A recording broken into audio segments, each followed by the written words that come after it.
आम्। उद्घाटय।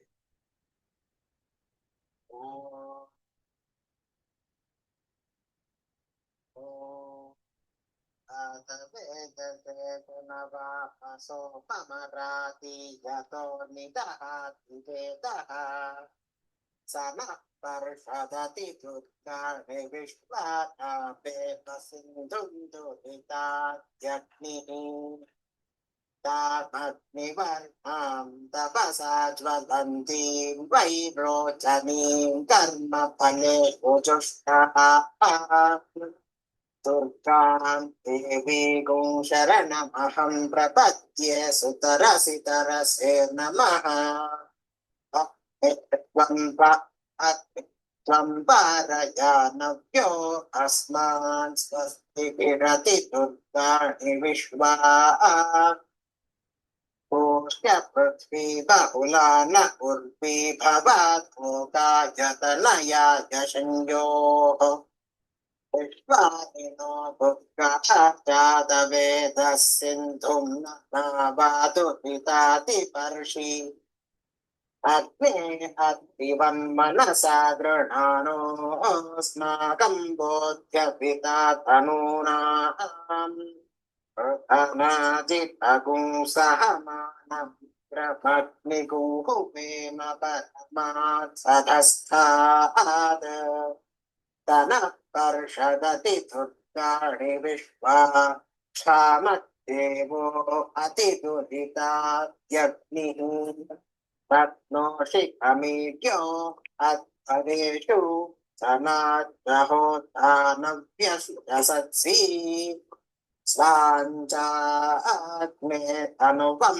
विप्रयस्मभ्यं च सौभगमायजस्व गोभिर्जुष्टभृजुषो निषिक्तं तवेन्द्रविष्णोरनुसञ्चरेम नागस्य पृष्ठमभि संवसानो वैष्णवीं लोकहितनादयन्ताम् ॐ कात्यायनाय विद्महे कन्याकुमारी धीमहि तन्नो दुर्गिः प्रचोदयात्। ॐ शान्ति शान्ति शान्तिः। समीचीनम्। धन्यवादः। एतत् यजुर्वेदान्तर्गतं महानारायणोपनिषदिति कश्चन आरण्यको भागः अस्ति। तत्र विद्यते दुर्गासूक्तमिति सर्वेषां अवगाहनार्थम् एष विषयः उक्तः। अतिसमीचीनोऽयं पुरुषः यः दुर्गासूक्तं सुष्ठु एव अगायत्। भवतः अनुग्रहः। धन्यवादः। अस्तु, आरम्भं कुर्मः। सर्वेभ्यः नमस्काराः। स्वागतं च अस्माकं सौन्दर्यलहरी कक्ष्याणां सरणि कृते। अत्र वयं गतासु कक्ष्यासु वयं शिवानन्दलहर्याः श्लोकान्, सह शिवसहस्रनाम श्लोकान्, ललितासहस्रनाम श्लोकांश्च आचर्चयाम। अद्य नवरात्रपर्वणः उद्देश्यं पुरस्कृत्य काश्चन कक्ष्याः सौन्दर्यलहर्याः कृते विनियोगं कुर्मः। पुनश्च वयं यत् शिवानन्दलहर्याः स्थगनम् अभवत् तद् पुनरारम्भं नवरात्रोत्सवात् पश्चात् कुर्मः। अस्तु, एतदुक्त्वा सर्वेभ्यः अपि पुनः स्वागतम् आहृत्य सौन्दर्यलहर्याः चर्चाम् आरभामहे। एष ग्रन्थः सौन्दर्यलहरी इति आदिशङ्कराचार्य भगवत्पादैः एव विरचितः। अत्र अस्मिन्नपि यथा शिवानन्दलहर्यां 100 श्लोकाः सन्ति। एते श्लोकाः ललिता महात्रिपुरसुन्दरीम् अधिकृत्य अथवा देवीम् इत्येव वक्तुं शक्यते, देवीम् अधिकृत्य विरचिताः। भागद्वयं वर्तते सौन्दर्यलहर्यां। प्रथमश्लोकात् एकचत्वारिंशत् पर्यन्तं, 240तः 100 पर्यन्तम् इति सामान्यतः विभागं कुर्मः। अत्र प्रथमभागे यौगिकः विचाराः चर्चिताः सन्ति। योगस्य कृते, कुण्डलिनी कृते च अनेके श्लोकाः विरचिताः सन्ति। अत्र पश्चात्तमभागे देव्याः वर्णनम् अस्ति। अत्र यो यो योगः कथितः, यो विधिः कथितः च कुण्डलिनीं जागरितुम् अथवा देव्याः तत्त्वं निरूपयितुं, ते श्लोकाः अत्र केवलं थियरी इव वर्तते। किन्तु how do we apply all that we have learned in the first 40 shlokas is by doing dhyanam. Dhyanam on what? On the rupa. Rupa and swarupa. Rupam, swarupancha. The nature and the form of Devi. Varnanam asti. अत एव एते द्वे विभागे स्तः। अत्र देव्याः आमस्तकात् पादपर्यन्तं, पाद अङ्गुलीपर्यन्तमपि वर्णनम् अस्ति। प्रति अङ्गमपि वर्णितम् अस्ति। तच्च यथा कालिदासः तथैव अनेकाः उपमाः दत्त्वा, अनेकानि वर्णनानि दत्त्वा अस्माकं मनः कथं ध्यायेत, कथं देवी ध्याने लग्नं भवेत् इति सुलभ उपायः अत्र द्वितीये भागेऽस्मिन् दत्तः अस्ति। प्रथमे भागे का इयं देवी, एषा कुत्र अस्ति, एषा किञ्च करोति इत्यादिकं सर्वमपि अति भक्त्या, अति प्रेम्णा च भगवत्पादैः आदिगुरुभिः चर्चितम् अस्ति। आसु कक्ष्यासु वयं प्रायः 20 आहो 30 श्लोकान् चर्चयामः। अहम् आदौ एकं श्लोकं गायामि, भवन् तत् चर्चयामि च, प्रतिपदं विभज्य चर्चयामि। किञ्चित् संस्कृतेन, बहुशः इंग्लिश आङ्ग्लमाध्यमेनैव, यतः सर्वेषामपि सौलभ्यार्थम् आङ्ग्लभाषया किञ्चित् वर्णयामि। मध्ये मध्ये अमृतपानीयं समर्पयामि इति यथा, तथा मध्ये मध्ये संस्कृतं च वदिष्यामि। अस्तु, सुलभसंस्कृतमेव वर्तते सर्वमपि, सुलभसंस्कृतेनैव निबद्धम्। अति कठिनं न काव्यम् एतम्, किन्तु रहस्यमयम् इत्येव विषयः, गमनार्हः विषयः एषः। अस्तु, आरम्भं कुर्मः। भूमौ स्खलितपादानां भूमिरेवावलम्बनम्, त्वयि जातापराधानां त्वमेव शरणं शिवे। The first shloka here is what we call as an invocatory verse, also called as dhyana shloka, addressed to Shiva. Shiva is Strilinga form of Shiva. Shiva, the most auspicious one, Shiva. He Shive, Bhumau Skhalitapadanam Avalambanam Bhumihe eva bhavati iti. Of those people, for those people who have tripped and fallen. And where have they tripped? They have tripped and fallen on the ground. And so what will be the support of people who have fallen? Bhumihi eva avalambanam. The earth, the soil itself becomes the support for the entire body. Similarly, Tvayi jata aparadhanam tvameva sharanam shive. So just as a person may trip over and fall by an element of earth, maybe a stone, maybe a logwood, etc., and he will still hold on to something which is a part of the earth itself. Similarly, he says, Tvayi jata aparadhanam, of people who have sinned, who have committed blunders and mistakes all through their lives. It is only in your presence, in your, as you as the foundation of this entire universe, that I'm even able to function and do either good or bad. So if that is the case, I may have tripped. because of my aparadhas. Not may, I have tripped because of my aparadhas, and therefore I shall hold on to only you, O Shive, O Parvati, O Devi, as my Sharanam. Tvameva Sharanam Shive. This is also used as an aparadha kshamapana stotram. So, right at the beginning of this entire grantha, we say, and this is a disclaimer notice that we're giving to Devi. I am definitely going to make a lot of mistakes, O Devi, O Shive. So, and mind you that it is only because you have imbued me with the power, strength, and energy that I'm able to do all of this. So all the aparadhas that is happening, part of it, blame you should also take because you are the one resuscitating and energizing this entire body to even act. So in the entire Jagat, which is Brahmamayam, which is Devi Mayam or Shakti Mayam, from that perspective, just as a person who may trip over and fall on the earth, by the earth, I shall also do a mistake by you, and therefore I shall also seek help only from you. Tvameva Sharanam Shive. Astu, let's begin. शिवशक्त्या युक्तो यदि भवति शक्तः प्रभवितुं न चेदेवं देवो न खलु कुशलः स्पन्दितुमपि अतस्त्वामाराध्यां हरिहरविरिञ्चादिभिरपि प्रणन्तुं स्तोतुं वा कथमकृतपुण्यः प्रभवति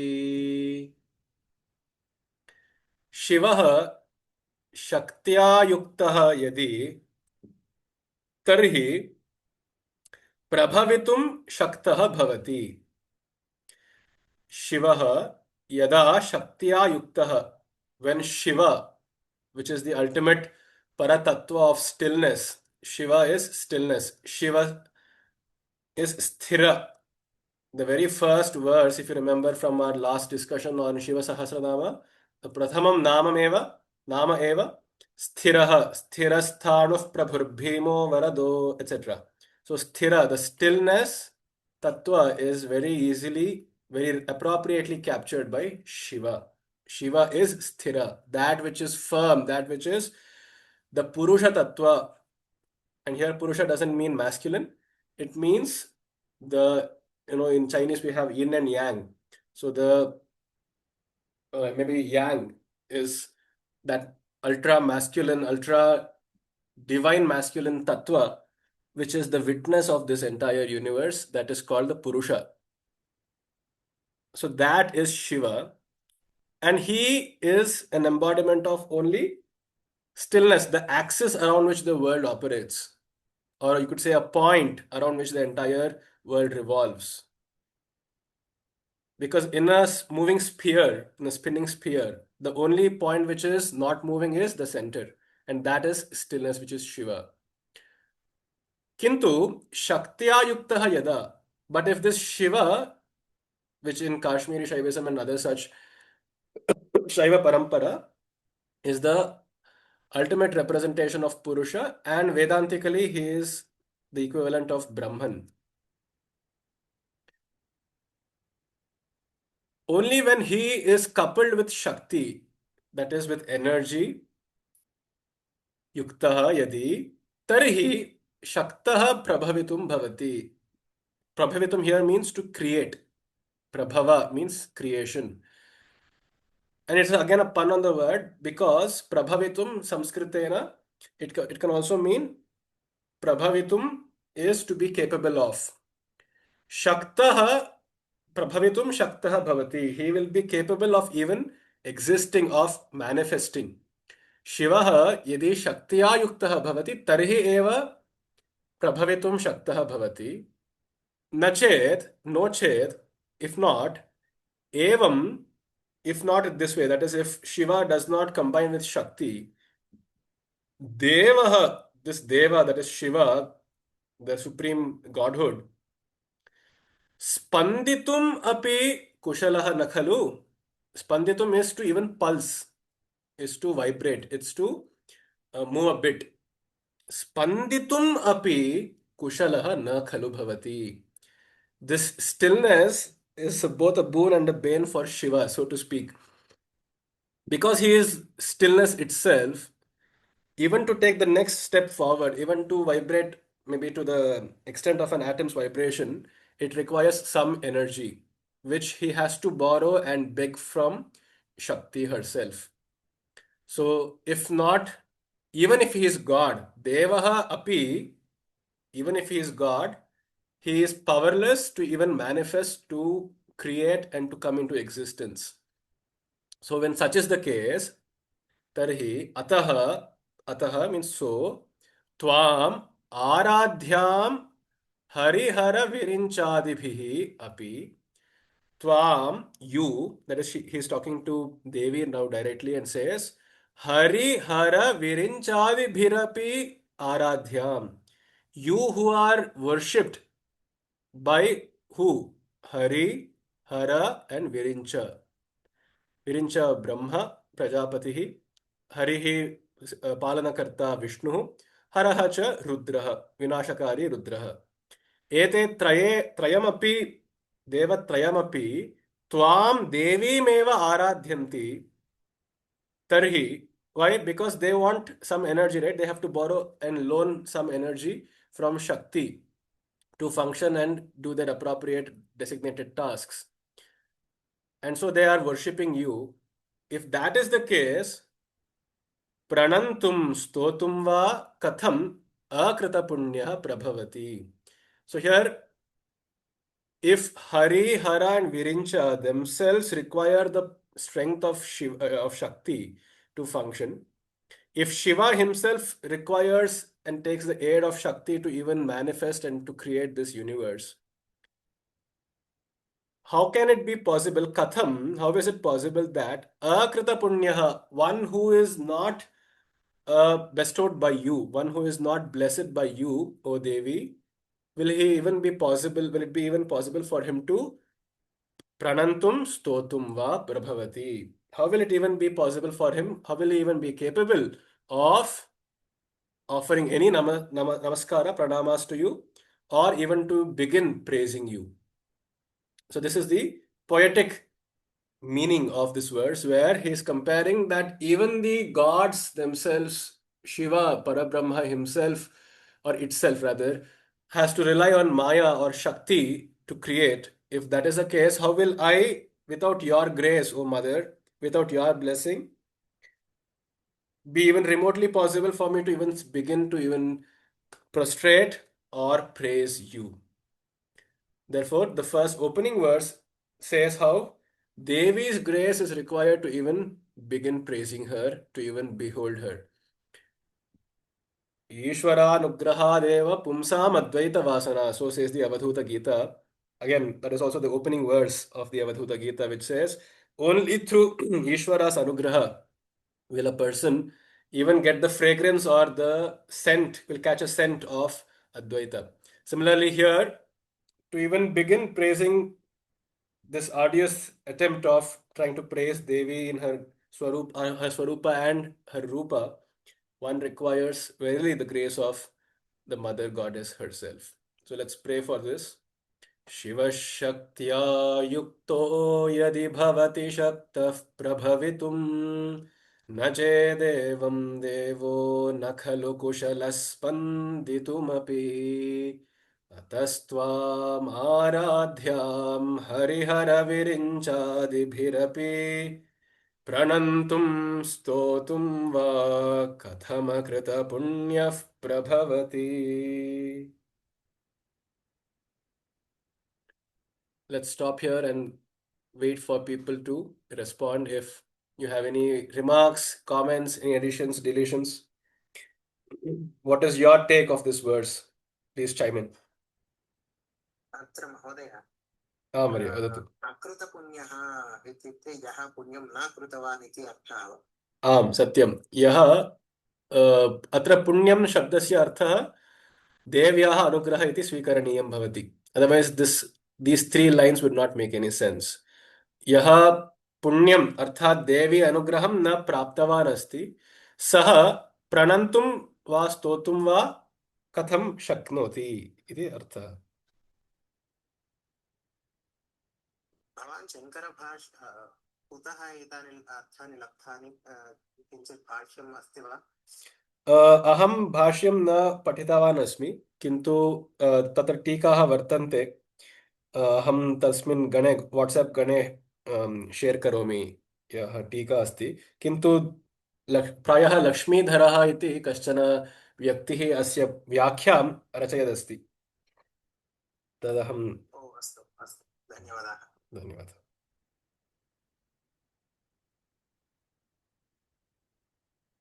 Anybody else would like to express any opinion, comments, add your inputs, please. Really valuable. सः लक्ष्मीधरः एव अद्वैतमकरन्दः इति पुस्तकं लिखितवान् सः एव वा? आम् आम् सत्यं, लक्ष्मीधरः अद्वैतमकरन्दमिति वा? आमाम्। लक्ष्मीधर प्रायः स्यात्, उभावपि एक एव व्यक्तिः स्यात्. There is a link which says here Lakshmidhara is a significant figure in very religious context. He also authored some tika on the Vastu Shastra, Nama Kaumudi, Soundarya Lahari. He was 16th century commentator of the Sri Vidya tradition. This is what Wisdom Lib says.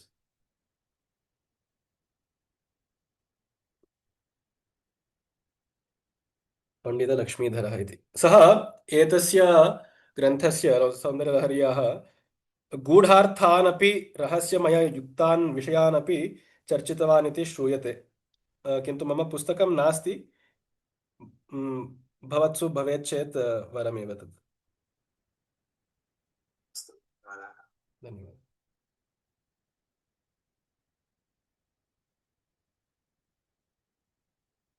अस्तु, shall we proceed ahead? Anybody else wants to give your inputs? अस्तु, तनीयां सम्पांसुं तव चरणपङ्केरुहभवम् विरिञ्चिः सञ्चिन्वन् विरचयति लोकानविकलम् वहत्येनं शौरिः कथमपि सहस्रेण शिरसाम् हरः संक्षुध्यैनं भजति भसितोद्धूलनविधिम्। अत्र चर्च्यते देव्याः माहात्म्यं किमिति, कियद् माहात्म्ययुता देवी अस्ति इति चर्च्यते. That, see, now there is a very common feature in the Puranas to depict the superiority or supremacy of one god over the other. Usually, uh, they will always try to say, let's say it's a Shiva Purana, so wherein they will try to say, Shiva, sorry, Vishnu, Brahma, and Indra, the other devatas had a problem, so they went to Shiva for getting it resolved.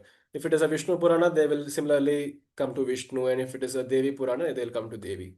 This is a very common scheme all throughout the Puranas, and the point of this is to not get into these quarrels of sectarianism where we'll selectively choose different Puranas, whichever is convenient to our, and we'll conform to those particular systems of thought which is in line with our selected Ishta Devatas. That is not the point.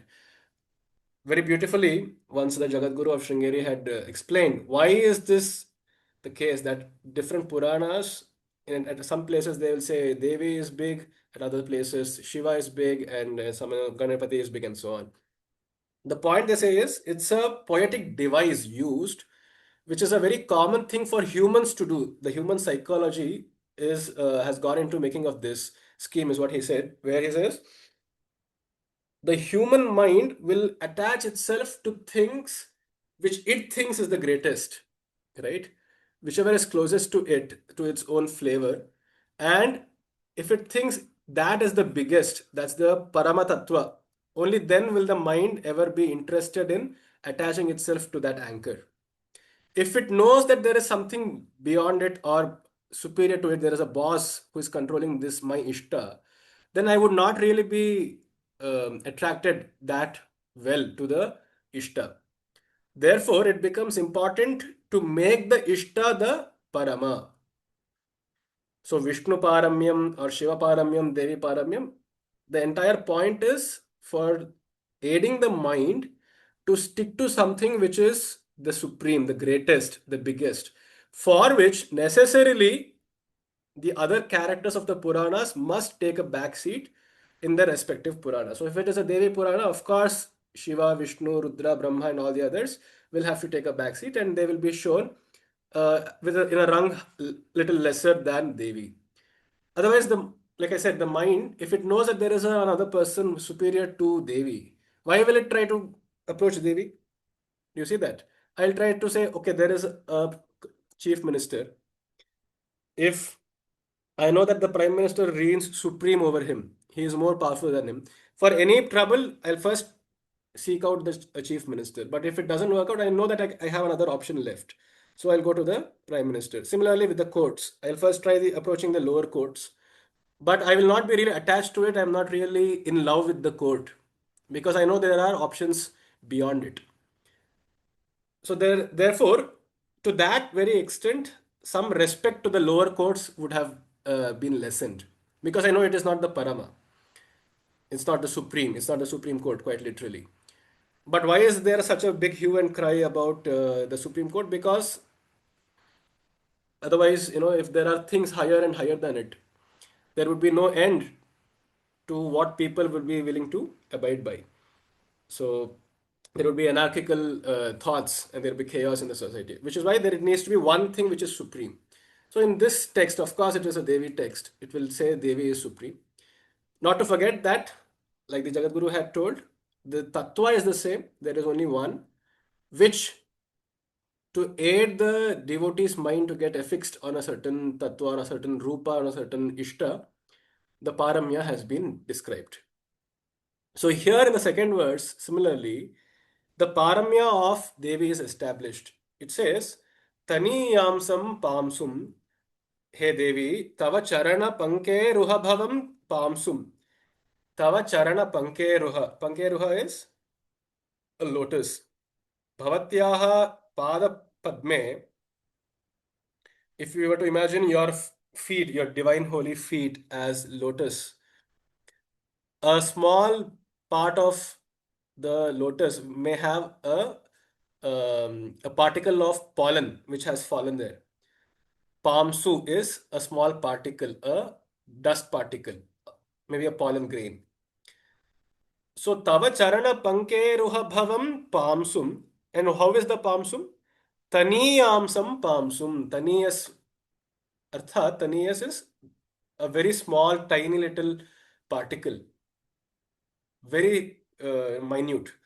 Such a particle from your feet, which is like a lotus, who takes virinchihi sanchinvan, tat pamsum, tat rajah svikritya, virinchihi, arthat prajapatihi brahma, lokan avikalam virachayati. He can create the entire world out of that small little particle from your feet as the ingredient, and create an entire world which is avikalam, which is without flaw.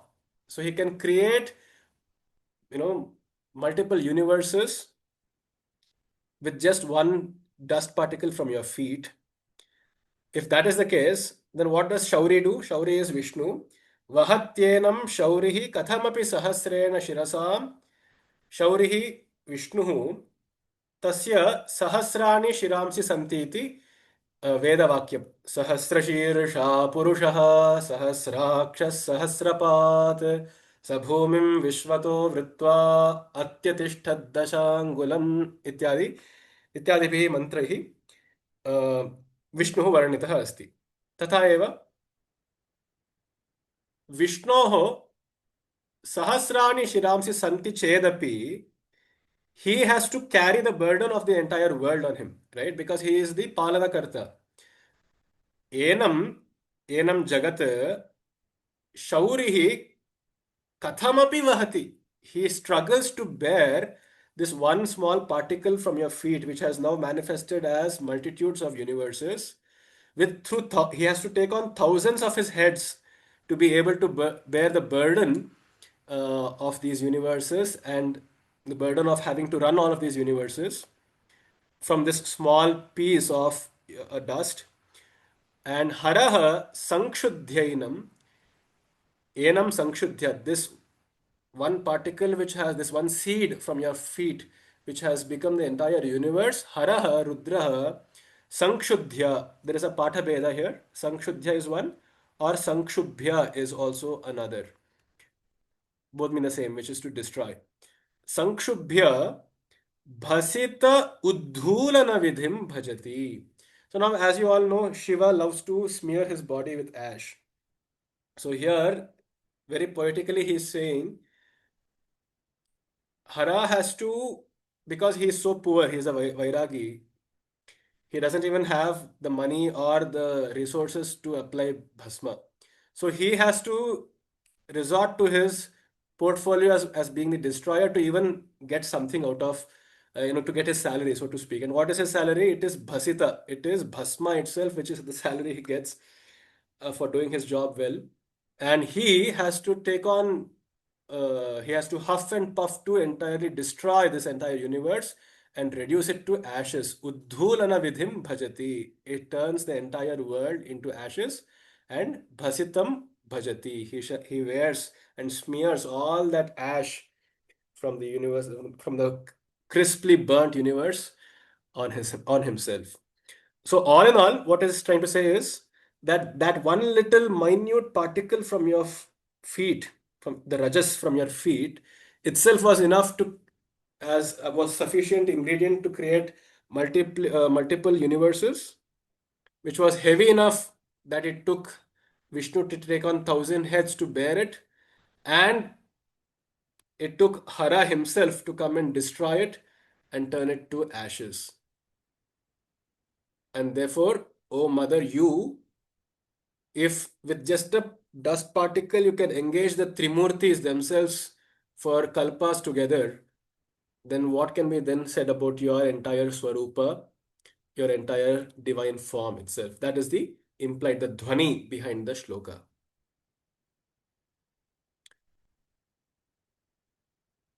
Would anybody like to comment? Give your inputs, please. Please make this a dialogue, let it not become a monologue.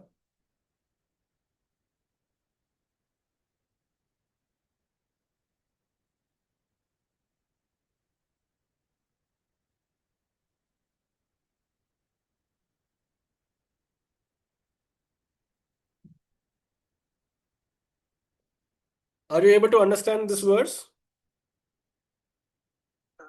Yes, Mother, I understood. So, do we bring this up the stotra? That is that is when we bow down to you, Shiva. Does that come from the previous shlokam, or that's just understood here? say it again, sir. Uh, what I'm trying to ask is, this shloka does not directly say that this is why we bow down to you or anything like namaskara, vakyam kimapi nasti atra. That is understood. Shiva. Okay. So what is the connection between the first and the second shloka? Yeah, okay. Mm, that's right. I had never thought about it. Correct. So it is understood that you are of a superior form, bigger than the Trimurtis, as was earlier told that you are Hari Hara Virinchadibhirapi Aradhya. But explicitly that this is why I am bowing down to you, that is not really mentioned. That's correct. So the first few verses there are only description of the Shakti of Devi. I mean, it's you know Shakti of Devi is a synonym. Shakti and Devi are the same. So it is not Shakti of Devi, it is herself. So what her majesty is, what her grandeur is being described in the first 5-6 verses. So therein, because she is of such grandiose form, the mind, of course, would like to bow down before it. So that, yes, that could be a suggested meaning. धन्यवाद. Bhajati, if they seeks, right? To seek Seeks. something. सत्यम. न तत्र संस्कृते भजति can also mean karoti iti. So in very poetic language, in some poetic languages, they actually substitute bhajati as karoti. For example, in the Devi Mahatmyam, the Durga Saptashati, it says, Astirya Shesham Abhajat Kalpante Bhagavan Prabhu. That is, Vishnu was lying on the ocean, um, on the serpent, on the Adishesha. That is the line there. There, Abhajat doesn't mean he was praying to Adishesha. There, Abhajat means he made Adishesha his reclining, his cot.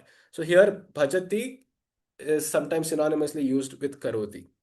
So, Haraha Bhasita Uddhulana Vidhim Karoti. He does the vidhi of applying bhasma on himself, is the meaning there.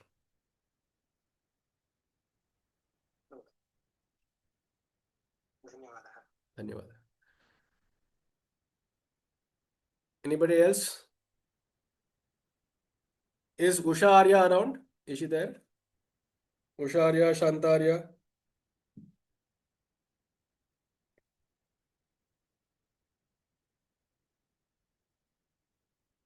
Parvati Arya is there. Usha Arya is also there. Veena and yeah, okay, Vikram. Astu. Agre gachhama.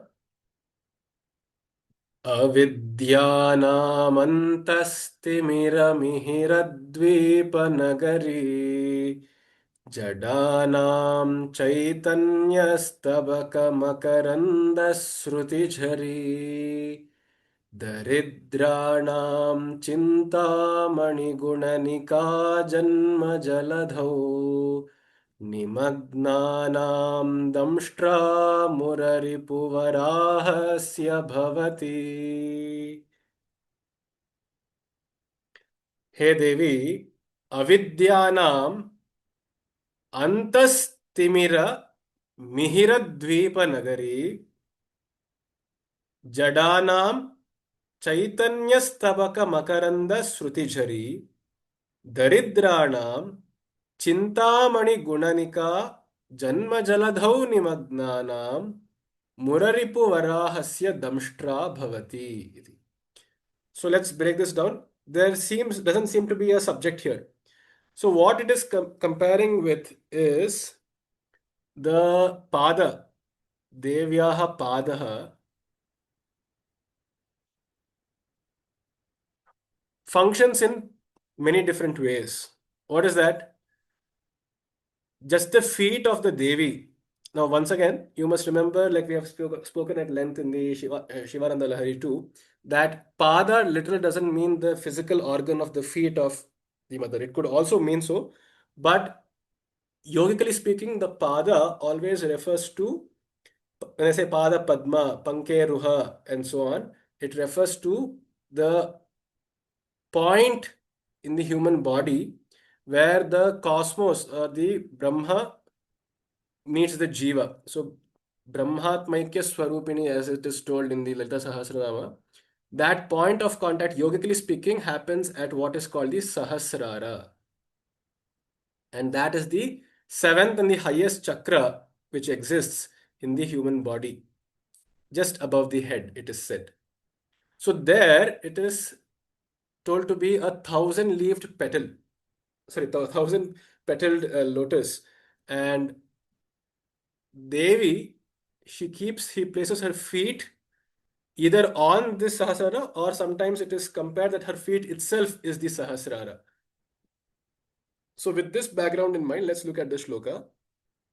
What is the mahima of the feet? So first we have spoken about what the dust from her feet can do, which is basically what one small particle, the seed of creation, lies in this Sahasrara, from which all different biologically manifestations of the other chakras also happen.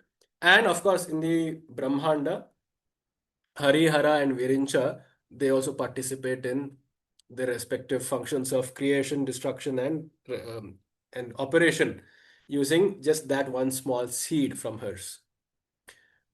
And now, what about the pada? Avidyanam antastimira mihira dvipa nagari. Her pada can become a lighthouse, dvipa nagari, uh, for destroying the timira. Timira is darkness. Which kind of timira? Antas timira, not the darkness around us of night, but the darkness of our own soul. Antas timira, avidyanam antas timira, mihira dvipa nagari. Mihira is Surya. So just as the darkness is dispelled with the rising sun, so is the ignorance, the tamas of avidya people, of people who are ignorant, who are unaware of their true nature. Avidyanam antastimira mihiradvipa nagari. So it would be as though your feet are functioning like the Surya, therefore dispelling darkness from within our hearts. It can also function as Dvipa Nagari, as a lighthouse, a beacon of light, of hope for for the people who are in avidya. Jadanam Chaitanyastabaka Makaranda Srutichari. Whereas the same feet will function as the nectarine water, a stream trickling down. Sruti is a stream which is flowing down. Jhari is a small riverlet of Makaranda, of Ananda, which is fixed with Chaitanya. So this Makaranda, which is the nectar which is oozing out, comes from the bouquet, Stabaka, the bouquet of Chaitanya, of consciousness. So all in all, what it is talking about is basically Chidananda, the serene bliss that one can experience when one lives in a state of awareness. And it need not necessarily be only the awareness of a Brahmajnani, but even within ourselves, within our little lives, when we sit for a 10-minute relaxed meditation and so on, when we start watching our thoughts and when we are dissociated, there is a certain joy which oozes out. So that is the Chaitanya Stabaka Makaranda Shrutijhari. And for people who are Jada like us, like me at least, who are Jada, who are caught up in the mundanities of life. So Jada literally means mundane, that which is joyless, that which is fixed, that which is tamovritam is called Jada. So of people of lower intellect, of lower capabilities, or of people who are so in Kannada we have this word ಎಮ್ಮೆ ಥರ ಅಂತ ಎಮ್ಮೆ ಚರ್ಮ ಅಂತ ಅಂತೀವಿ. So that which has a buffalo skin or the hide of a buffalo, which is very tough, which is impregnable, that which cannot be pierced through by anything. So that is a jada. Of people of such behavior of disposition of jada, your pada, the darshana of your pada becomes that sweet little water which creates excitement and ananda and chit and awareness, which brings awareness into things which are seemingly inanimate, though it may not be so. Jada, it can also mean inanimate. So jada buddhi means a person whose intellect has petrified, has been stilled like a rock because of fear, because of anxiety, or whatever. That is called a jadamati or jadabuddhi. Just as a riverlet flows over these rocks, and in time it will even cut all these rocks and make it into a cave, and it can even carve tunnels into such rocks. Similarly, O Mother, your divine nectarine waters which flow from your feet can bring excitement back into my life. Jadanam Chaitanya Stabaka Makaranda Srutichari. Daridranam. And for people who are in desperate need of something, Daridra means one who is impoverished. Daridranam Chintamani Gunanika. And the same feet of yours will behave like the Chintamani. It's not a place near Kolar, But Chintamani is the wish fulfilling gem which came out during Samudra Manthara, along with Kamadhenu, Kalpavriksha, and so on. So, all of these are wish fulfilling objects. For people who are impoverished, who are Dina, who are in need of basic necessities of life, who are in need of basic physiological and physical comforts, the darshana of your feet becomes Chinta Mani Gunanika. Gunanika is a gem. It becomes equivalent to Chintamani. Therefore, anybody can ask any boon from your holy feet. Janma Jaladhau Nimagnanam. And of those people who are immersed, submerged, and drowning, Nimagnanam, in the ocean, Jaladhi of Janma, in this entire ocean of change, of birth, death, disease, and decay, Muraripu Varaha Damshtra Iva Bhavati. So, if you remember, there is a story where Hiranyaksha, he stole the Vedas and stole the Vedas as well as earth, and he hid it deep underwater. So, Bhu, which was supposedly submerged in the waters of the space, ethereal waters called Apas, she prayed, she was about to drown and suffocate to death. And so she desperately prayed to Vishnu to help her out. And so Vishnu had to take on the form of Varaha. And before killing Hiranyaksha, first he comes and saves Bhumi. He brings her out of this Jaladhi of Apas, the waters of space, and he places Earth back into orbit. This is the story. So similarly, Muraripu Varaha who's Muraripu? Murari is Ari is nothing but Ripu. Murari is Vishnu. Just as Vishnu's avatar of Varaha is, which using just the Damshtra, the boar, what do you call this? Should I call them teeth or maybe fangs of the boar? Using that, he lifted the entire earth itself up. These are called the Damshtras. So your pada will become those equivalent damshtra through which this jiva who is drowning and being waterboarded in this samsara will get uplifted and taken away from the samsara unto mukti. These are the four categories, the fourfold benefits the worship of your pada will bestow. First is it will become a beacon of hope, Dvipa Nagari, by dispelling darkness, by dispelling ignorance. Ignorance of what? That we shall see in verses to come. Secondly, it will bring enthusiasm, it will bring energy and joy. Enthusiasm and joy into us.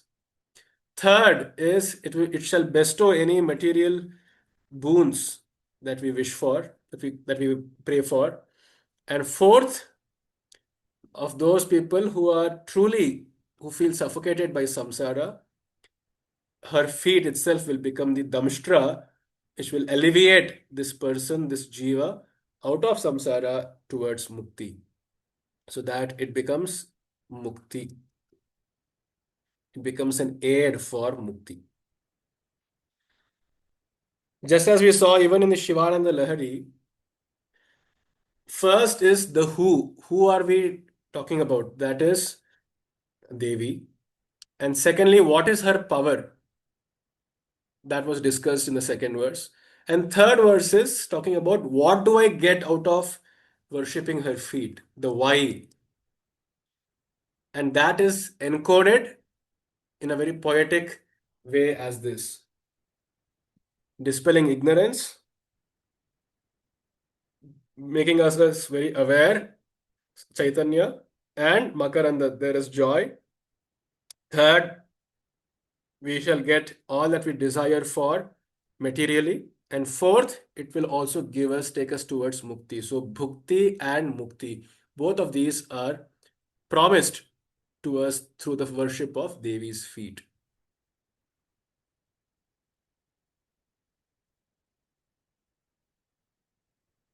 Any other interpretations? Any other additions you would like to do? Because explicitly Devi's feet are not described here. Mm. From context, we can get that either we can take the Charana Pankeruha from the previous shloka Mm. and describe that this is what is being said. Or we can say that Avidyanam Antastimira Mihira Dvipa Nagari Devasa iti. Ah, yes, yes, correct. And Saima etad nama mm, Asyaha nama. Satyam, Satyam, correct. Yes, because all of these are in Strilinga. One can also say that is she is being compared to who you are.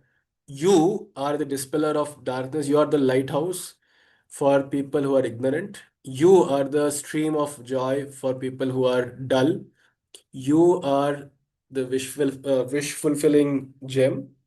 And yes, you are like the damshtra which takes people out of samsara. Correct.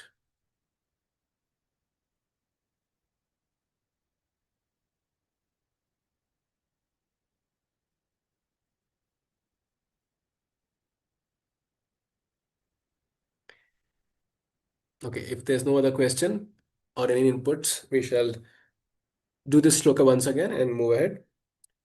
अविद्यानाम् अन्तस्तिमिरमिहिरद्वीपनगरे जडानां चैतन्यस्तबकमकरन्दश्रुतिझरी दरिद्राणां चिन्तामणिगुणनिका जन्मजलधौ निमग्नानां दंष्ट्रा मुररिपुवराहस्य भवति.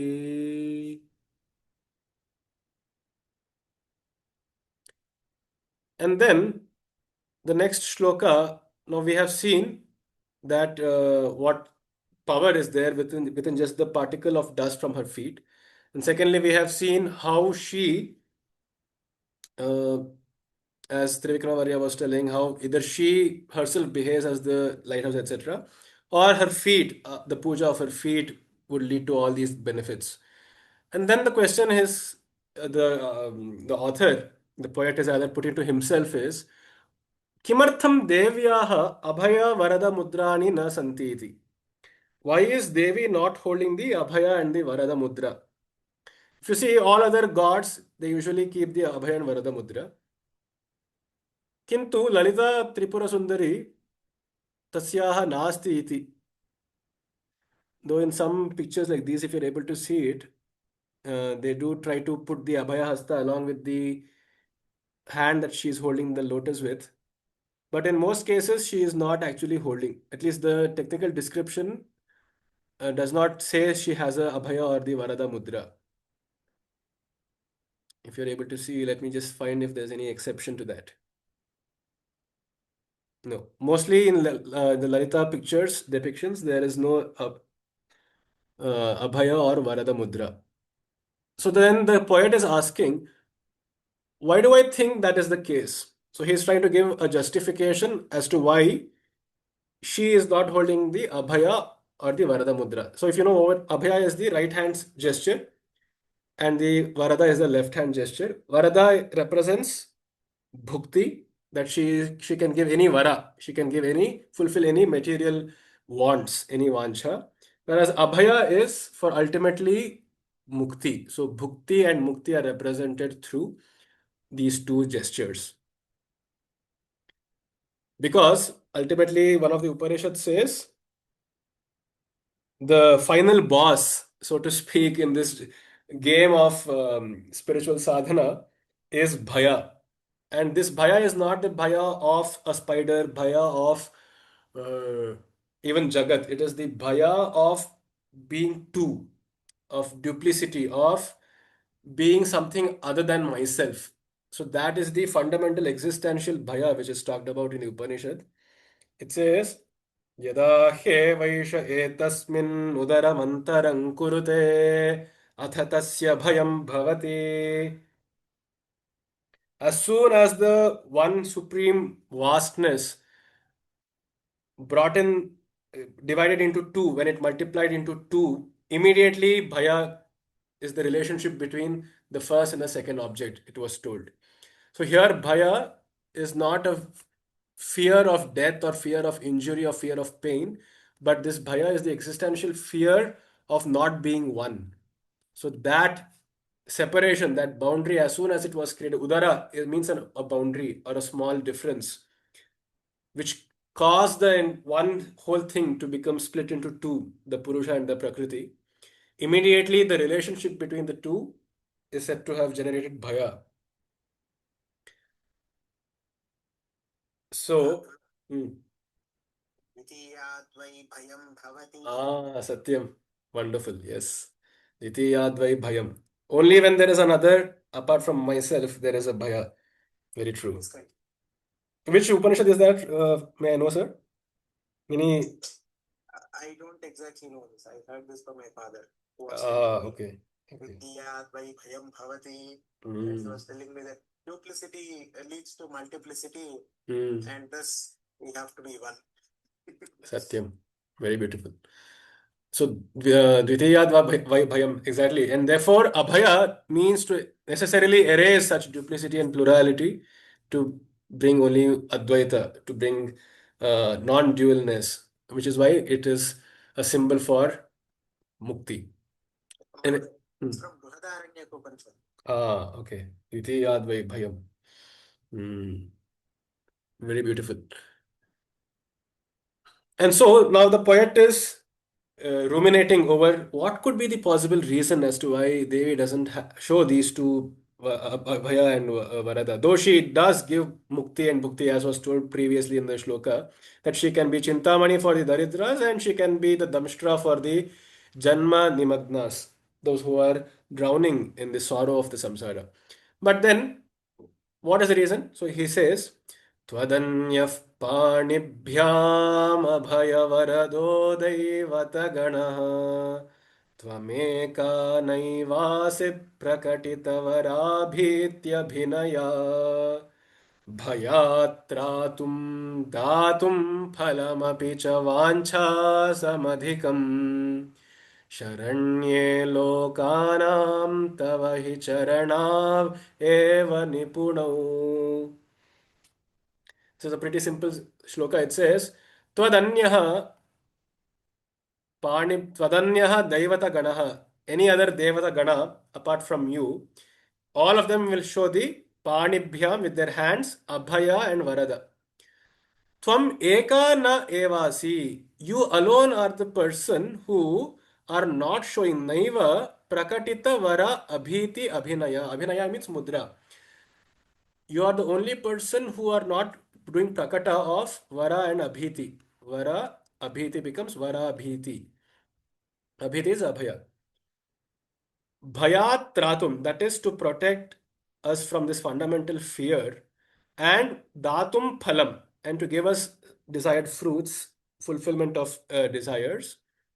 Vancha samadhikam phalam datum, what according to our wishes. Vancha samadhikam, and sometimes even beyond our wishes. Samadhikam means, just as in that Durga Saptashati, when Suratha, the king, asks for his Rajya back, she not only gives him his current Janma's Rajya, he says, in the Janmas to come, you will become a ruler of all this kingdom. And not only after you're in this on this earth, but once you die and once your Jiva uh, is done with its karma, I shall make you the Manu. I'll give you an entire Manvantara itself in your name and in your jurisdiction, and you can start ruling over entire some 4 lakh 32,000 years of lifespan. You can happily rule over this entire universe itself. So that is what she does. Though he just asked for his little kingdom back, let's call it, let's say maybe Vijayanagara Samrajya back, she bestowed him the entire emperorship of the entire earth, not only for this Janma, but for other Janmas to come and something else also. That is what you do. Vancha samadhikam phalam datum Sharanye, He Devi, Lokanam Sharanye, you are the most fit, most befitting of being the refuge for the entire lokas. Because tavahi charanaveva nipuno. Only your 2 feet are more than sufficient for doing this vara and abhiti, for engaging in abhaya and varada, in bhukti and mukti. Just your feet alone are sufficient enough. So you felt, why simply waste energy in trying to hold two different gestures with my hands? Your feet itself, when they have such capability, you just said, damn it, I'm not going to even lift a finger for this little uh, job. The very existence of my feet, which is basically the sahasrara being fully activated, itself is enough. It will take care of both bhukti and mukti of all these jivas. I'm too lazy to lift a finger up to show all these mudras. भयात् त्रातुं दातुं फलमपि च वाञ्छा समधिकं शरण्ये लोकानां तव हि चरणाव एव निपुणौ. And therefore, again, in a way, this is also talking of how her feet alone are so powerful that other gods had to show the Abhaya and Varada explicitly to convince us to worship them. But you don't even have that need for um, externally consoling people. Just your feet alone, your the touch of your feet alone are more than sufficient.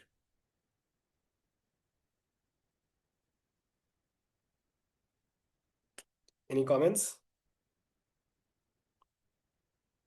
Please feel free to disagree. Do not just listen to me like a story or a boring lecture.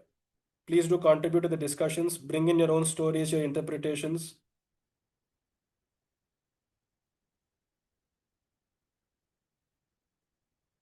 अत्र निपुणौ इत्युक्ते किम्?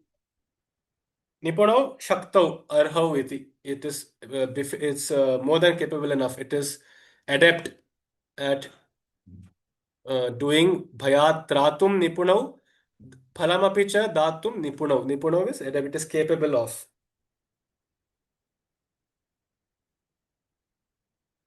आम्.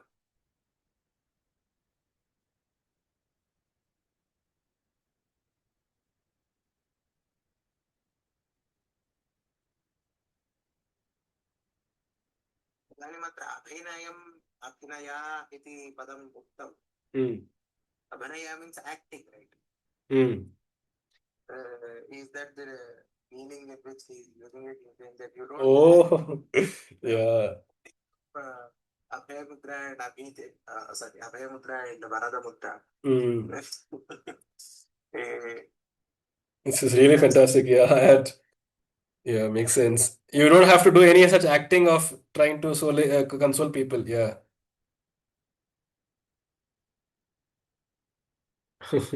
Prakata Varabhiti Abhinaya. Yeah.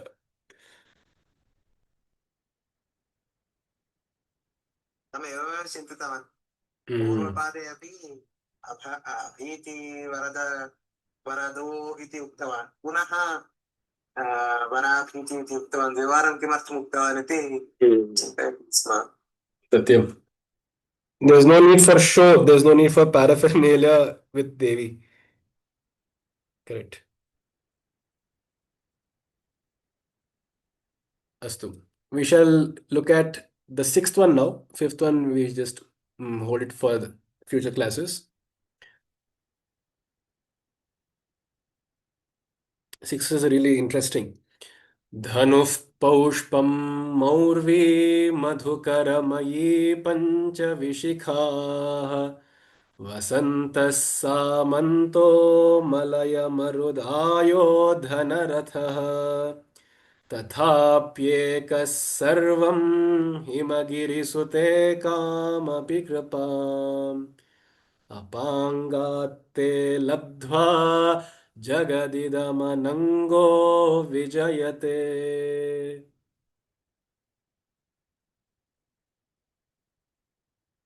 So, dhanuhu paushpam maurvi.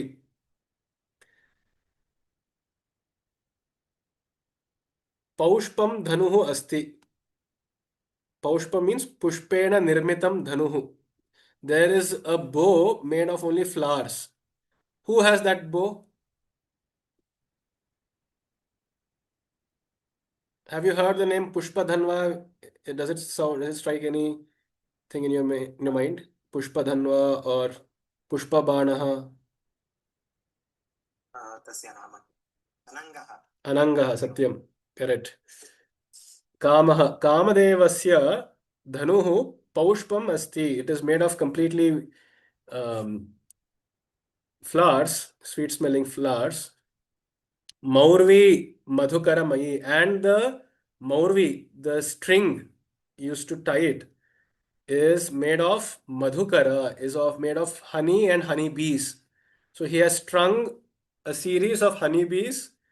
It's quite grotesque if you think about it, but yeah, he has strung entire honeybees with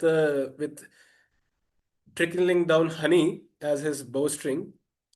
Pancha Vishikhaha, and he has 5 arrows. He has 5 arrows which represent the Pancha Indriyaha. Vasantaha Samantaha. Samanta is his friend, Sakha. Tasya Mitram Vasantaha Asti. Because Vasanta represents the springtime where there is an upsurge of Kama Vasana in the entire biosphere. So Vasantaha Samantaha. So he has the backing of Vasanta to him. Malaya Marut Ayodhana Rathaha. And he rides a chariot. He rides a chariot which is pulled by Malaya Marut. Malaya Marut is gentle breeze. Malaya is the breeze which comes from the foothills of mountains. That is why the name Malaya or Malai actually where it comes from. Malaya Marut. The wind which comes from mountains, the sweet breeze, the gentle breeze which comes from the mountains, you are pulled. I mean, his chariot is pulled by that. It's floating with the wind. तथापि एकः सर्वं हिमगिरिसुते कामपि कृपाम् अपाङ्गात् ते ते अपाङ्गात् लब्ध्वा जगत् idam anangaha vijayate. So now sarvam is to be taken along with jagat. Idam sarvam jagat ekah eva anangaha. This one little ananga, he's not even a major god. He doesn't even have powers as Agni, Vayu, Indra, and so on. And he has a pushpa bana. Just imagine throwing flowers at people. It will not even hurt them. And he can't even release these banas because it is made of honeybees. And they're all running here and there. And he comes with the gentle breeze. So such a powerless, at least apparently powerless Ananga, who doesn't even have a body. Ananga means literally one who doesn't have Anga. Yasya Angani na vidyante saha Anangaha. Because if you remember, he was burned down by Shiva's fury. So he doesn't have an anga. He only exists like a ghost. Anangaha eshaha tathapi ekaiva. And this fellow is only alone. He's solo. He's going solo on all these gentle breeze rides.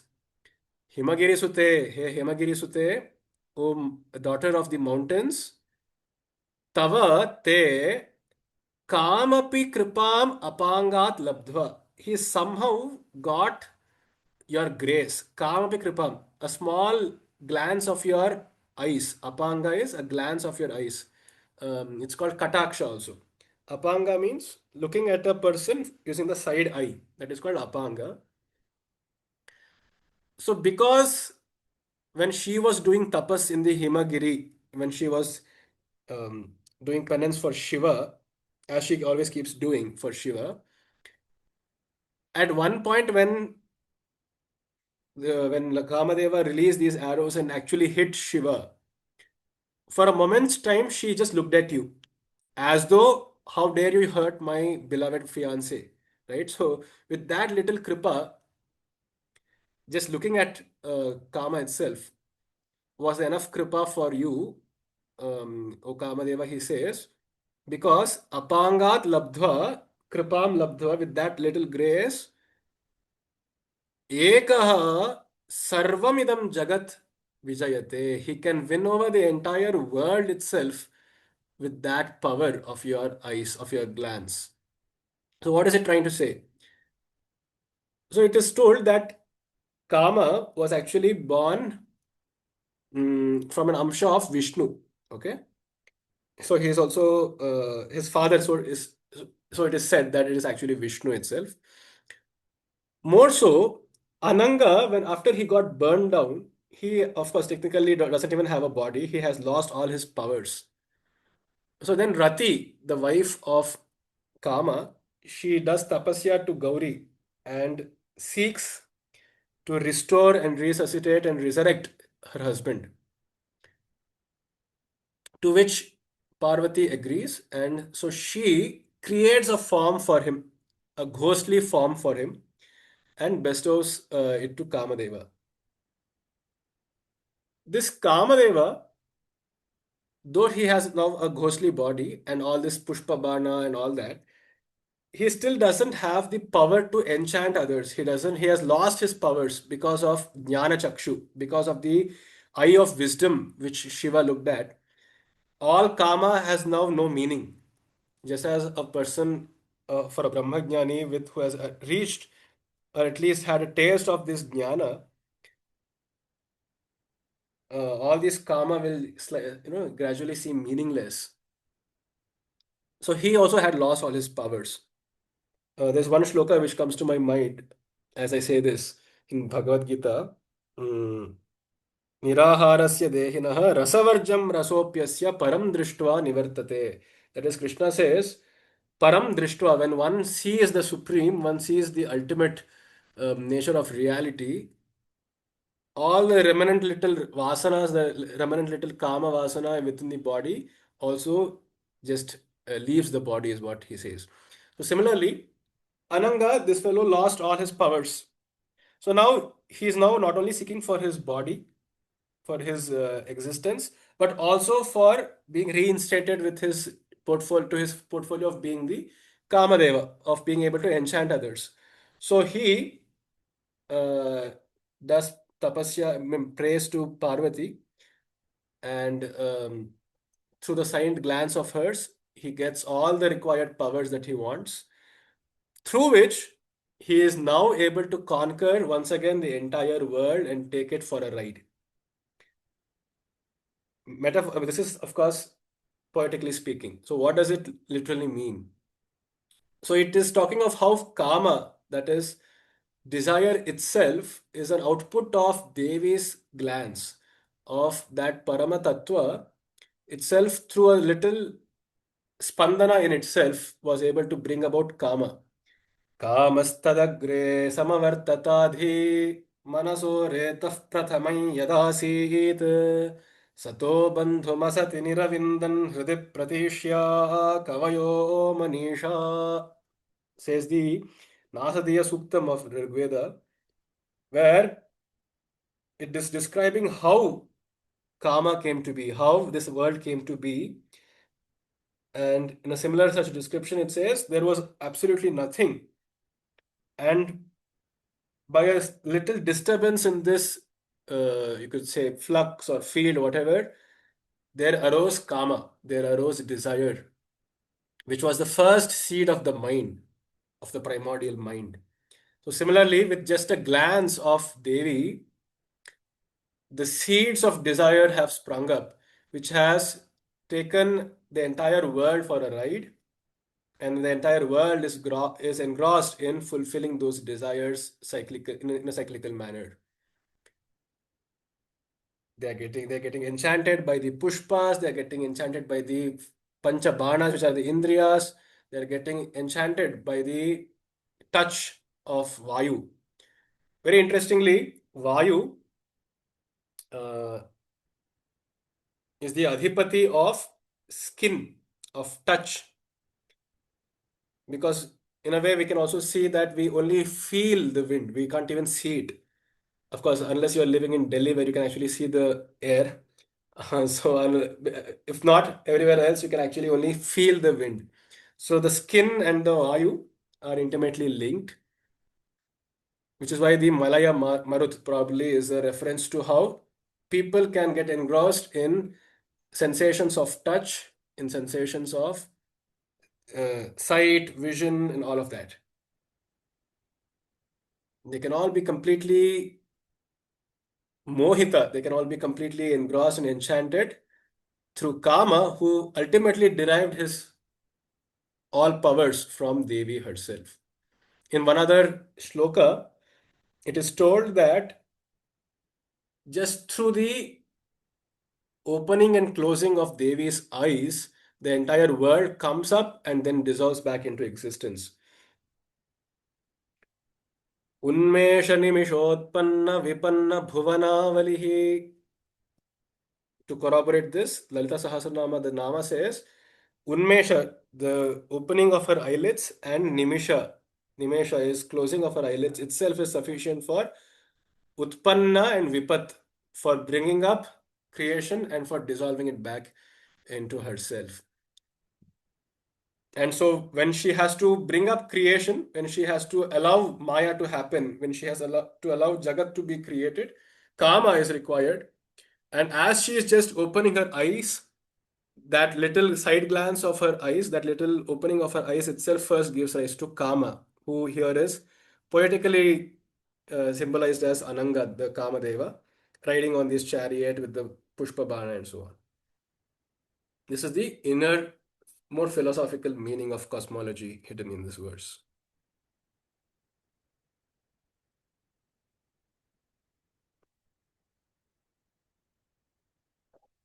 Sir, namaste. Not Namaste. related to this specific verse, but I'm just trying to understand because I attended one your Lalita Sahasranam as well. And a lot of similarities are there in if you look at what is there in the Lalita Sahasranama and what is there here. Um, my question is, why? I mean, this is Soundarya Lahari, right? Like it is to the same Devi, Parvati, or Shakti, and it's a different verses and different, not different reading. I don't know what is my question basically. So I'm basically trying to say that is also similar to this one. Then why do we have two different ones? I don't Right. know whether it's my question or not. No, this is a very nice observation. Actually, you are absolutely right. You hit the nail on its head. In fact, I was about to say this, but Soundarya Lahari is a more poetic form of Lalita Sahasranama, actually. That is very true. It's a very nice observation, accurate observation. You will see, and we shall see in the classes to come how so many namas of Lalita Sahasranama are direct, they are the sutra form, you could say. They are like the sutra which has been explained and expounded upon through these many verses of Soundarya Lahari. So, in a way, you can say Soundarya Lahari is an extension, it's a greater exposition of Lalita Sahasranama. They are not two separate texts, actually, in content, in essence. Thank you. Thank- Thanks for this good clarification. Otherwise, I was wondering, in fact, ever since we started out, like I was wondering, there are a lot of similarities. Yes. Same, of course, it could be same meanings also, right? So yeah, thanks. ಧನ್ಯವಾದ ನಿಮಗೂ ಧನ್ಯವಾದಗಳು ನಿಜವಾಗ್ಲೂ ಕರೆಕ್ಟಾಗಿ ಒಳ್ಳೆ observation ಮಾಡಿದ್ದೀರಾ ಹೌದು ಮೊದಲನೇ ಶ್ಲೋಕದಲ್ಲೂ ಕೂಡ see what is the last ನಾಮ ಆಫ್ ಲಲಿತಾ ಸಹಸ್ರನಾಮ ಶಿವಶಕ್ತೈಕ್ಯ ರೂಪಿಣಿ Lalitambika so apart from Lalitambika ಶಿವಶಕ್ತೈಕ್ಯ ರೂಪಿಣಿ she is the and see the very first verse of Saundarya Lahari begins with that. So in many texts of the olden grantha, like in many texts of the Sanskrit literature, they will always use this technique of starting the new commentary or bhashya or etc. whatever with the last verse or the last sutra of the original text. So that is There's a Lalita Sahasranama, they also say it is Ditiyodhyaya. I don't know what is Prathamadhyaya, but they say always say in the book, Kannada book, I can say that it is Ditiyodhyaya. It's Adhyaya because there are three Adhyayas. The first Adhyaya is the Purvanga, where it's talking about the Agastya and Hayagriva Samvada, how Lalita Sahasranama came to be, who are the Vagdevatas and so on, who is eligible to speak, to chant this. Whereas the Dvitiya Adhyaya is the actual Sahasranama. Then the Tritiya Adhyaya is the Uttara Pitika, where what is the benefit of the chanting, it is told. Oh, good. Thank you. Dhanyawad.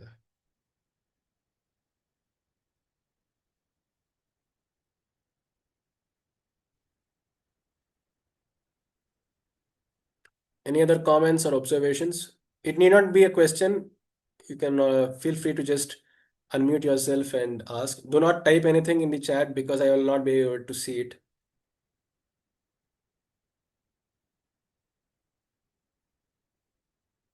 Okay, we will do one final verse and then stop here.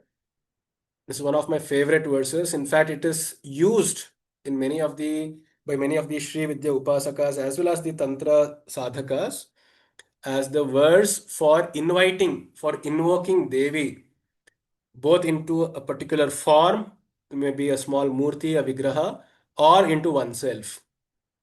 It goes as this.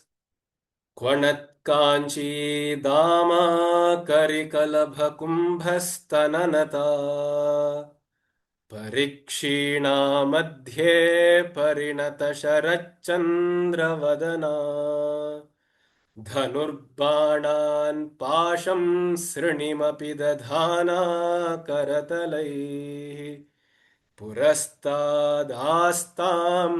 नः पुरमथितुराहो पुरुषिका. Beautifully, there is one contemporary yogi by name Sri M. He has described this shloka. Maybe if I find it as a YouTube video, I'll share it across. Very touchingly, he has described how this is actually used even in his own Natha Parampara for invoking Devi. It says it's a very benign, genuine, heartfelt, heart aching cry to the mother. And he says, Purastad Astam, come before me and sit before me. Just as a mother, I mean, a child would say to the mother, ಬಾ ಕೂತ್ಕೋ ಇಲ್ಲಿ ಅಂತ ಹೇಳ್ತೀವಲ್ಲ so ಆ ಥರ come sit here before me it's as although he's a bhakta, the tone here he takes is slightly born out of frustration and at the same time love and frustration and desperation. He says, come sit here. So purastadastamnaha puramatituraho purushika. So, so he is really frustrated with the world and majorly with all of us that we have been, bringing all our troubles to him. So he says he is now fed up of this world and he only invites the mother herself to come sit before him while he makes a conversation because he is really sick that he is not able to look at his mother. He is really not able to be in unison with the divine which he had for long lost. So because of this forlorn, torn love between the Jiva and the Brahman, between the Atma and the Paramatma, between the child and the mother, between the Ishvara and the Jagat, the Jiva. So now with this deep, desperate longing, he calls and calls upon this mother and says, come sit before me, purastadastam naha, puramatituraho purushika. And then he describes how he is inviting Devi. Because he can invite Devi in the abstract form. But then he will not be able to make, I mean, of course, he will be able to make sense of it, but we will not be able to make any sense of such abstractness. So he wants Devi to come in a very Saumya, Satvika form, as he describes, Kwanat Kanchi Dama with girdle, with jingling girdles around her waist. Kwanat Kanchi Dama, Kari Kalabha Kumbhastananata, like a mother who has just delivered a baby who is lactating. So she would have abundant milk in her breasts. And that is always compared in Samskrita poetry to the head of the elephant, at least the Indian elephant. If you see the head of it, they look like small little protrusions, breast-like. So Kari Kalabha Kumbhas Tananata, and she is slightly curved because of the heaviness of her bosoms. Nata Parikshina Madhye, and she has a very slender waist. Madhye Parikshina. And the face, aha. Parinata Sharat Chandravadana, like the full moon. Parinata means Paripurna. Sharat Chandra, like the autumnal moon with a clear sky, blemishless moon, sparkling white. Sharat Chandravadana. Dhanur Banan Pasham Srinim Apidadhana. And what is she holding? She is holding Dhanush in one hand, Bana in the other, Pasha in the other, and Srini. It's the Srini is Ankusha, goad, with the other hand. Dadhana Karatalaihi, with her four arms, she is holding these four weapons. Puramatituhu Aho Purushika. Now, it can be split in two ways. Pura Mathitra is the Pratipadikam, which will become Pura Mathituhu. That is, Puramatha is Shiva. Aho becomes mm, an avaya, an interjection. Aho means it's a sign of wonder. As she is coming, right, with such divine splendor, with such a magnanimous and magnificent form, he is interjecting in wonder and amazement. Aho and आहो आहो इत्युक्ते wow इति wow. Yes, correct. Wow. Purushika. Purushika is one who is the feminine form of the Purusha. That is the literal meaning. Purushika, so it is not, you can think of this as being the feminine embodiment of the qualities of Shiva. That is basically Shiva in a female form is Shiva, that is Shakti. The other meaning is she is Purushika herself. She is the Purusha, the Parama Purusha herself, who is the wife, so to speak, of Puramathituhu, of the destroyer of the Pura, of Tripura, who is Shiva. She is the Purushika. She is the wife who is the Parama Purusha. The other way to split it would be Puramathi, Puramathinaha, Tura. Tura is Shakti. She who is the Purushika,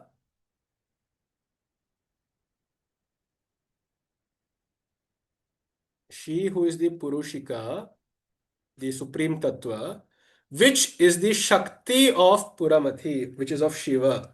The Shakti of Shiva, the energy component, the energy manifestation of that stillness, that is Purushika, that is Devi, that is Parvati, that is Lalita.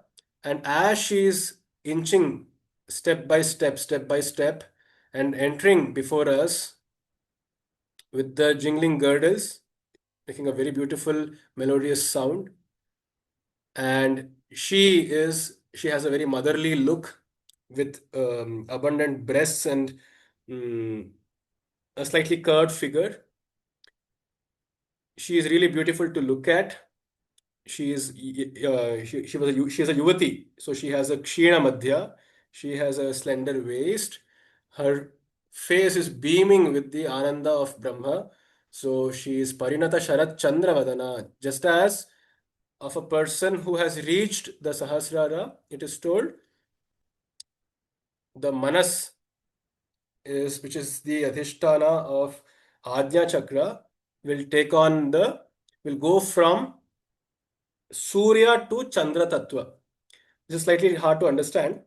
Even if you see in the mantra pushpam of the Vedas, it first comes Asau vai tapan napam ayatanavan bhavati yo mushya tapata ayatanam veda ayatanavan bhavati apo va amushya tapata ayatanavan bhavati ya evam veda योपामायतनं वेद आयतनवान् भवति चन्द्रमा वा अपामायतनम्, and so on. So even there, it is first the Surya who is described and then becoming Chandra. So why is that the case? Because we would always think the other way, right? We would think the Chandra would be closer to us because it is quite literally closer to the earth than the sun. But yogically speaking, again, The Ajna Chakra is represented symbolically by Surya, whereas the Sahasrara is represented by Chandra. The Adhisthana, the seat of mind, the seat of beatitude, the seat of coolness, of serenity is the Sahasrara. So, Sharat Chandra Vadana again is an allude, it's an allegory to her being a completely Siddha Yogini and exuding that Ananda of blemishless singularity. Parinata Sharat Chandra Vadana.